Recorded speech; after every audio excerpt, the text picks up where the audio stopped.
Hello अस्सलाम वालेकुम रहमतुल्लाहि वबरकातुहू। कैसे हैं नाज़रीन आप सब। उम्मीद है आप सब खैरियत से होंगे, अच्छे भले होंगे, रोज अपने कामों में मसरूफ़ अमल होंगे।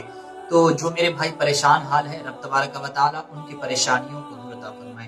तो नाज़रीन इस वीडियो को सवाब की हैसियत से दोस्त अहबाब को शेयर करें। आज का वीडियो किस टॉपिक पर है, पहले हम बात कर लेते हैं कि जिसने 3 लड़कियों को अच्छे तरीके से तरबियत दिया, पाला, तो रसूलुल्लाह सल्लल्लाहु अलैहि वसल्लम इरशाद फरमाते हैं, मेरे हुजूर फरमाते हैं कि जो शख्स ने 3 लड़कियों को इस तरह परवरिश करे कि उनको अदब सिखाया और उन पर मेहरबानी का बर्ताव करे तो अल्लाह ताला उनको जरूर जन्नत में दाखिल फरमाएगा।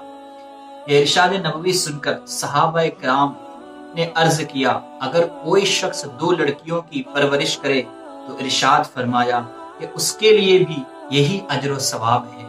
यहाँ तक कि कुछ लोगों ने सवाल किया कि अगर कोई शख्स एक ही लड़की को पाले, तो रसूलुल्लाह सल्लल्लाहु अलैहि वसल्लम ने जवाब दिया कि आपने फरमाया कि उसके लिए भी यही अजर व सवाब है। नाज़रीन मुझे उम्मीद है कि इस वीडियो से काफी कुछ सीखने और समझने को मिला है, तो इस वीडियो को अपने दोस्त अहबाब के साथ शेयर करें। मिलते हैं दूसरे वीडियो में, तब तक के लिए खुदा हाफिज।